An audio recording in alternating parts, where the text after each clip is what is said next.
Pauwi na ako.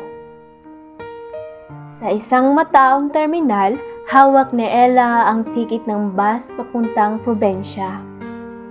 Nanginginig ang kanyang kamay, hindi sa lamig kundi sa emosyon na pilit niyang tinatago.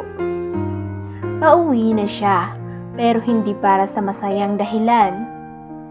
3 taon siyang nagtrabaho sa Maynila bilang isang tagapag-alaga ng bata.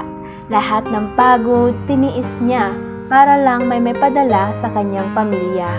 Sa bawat pagluha niya sa gabi, iniisip niya ang 2 anak na iniwan sa pangangalaga ng kanyang ina.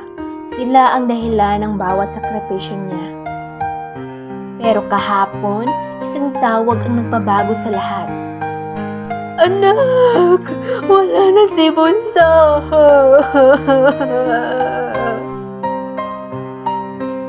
Umihikbing balita ng kanyang ina.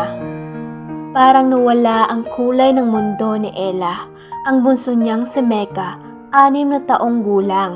Ang dahilan kung bakit siya nagsusumikap, wala na.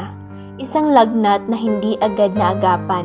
Isang pagkakataong hindi na ibigay dahil sa kakulangan ng pera ang kumitil sa buhay ng kanyang musmus na anak.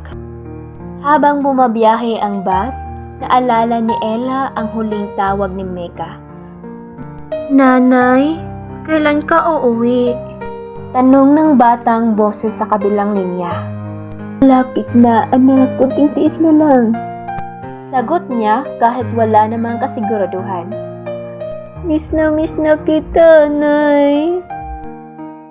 At ngayon, pauwi na nga siya, pero hindi na siya aabutang buo ng kanyang pamilya. Pagdating niya sa kanilang bahay, sinalubong siya ng iyak at yakap. Sa gitna ng pagdadalamhati, nakita niya ang maliit na kwarto ni Mecca. Puno ng mga laruan at drawings na siya ang laging bida. Sa isang papel, may sulat ang anak niya. Nay, sana uwi ko na. Gusto ko na po kayong yakapin. At doon bumigay sa Ella. Isang yakap na hindi niya na maibibigay. Isang pagkakataong hindi na maibabalik. Habang may oras, yakapin mo ang mga mahal mo sa buhay. Hindi lahat ng pagkakataon ay pwede pang balikan.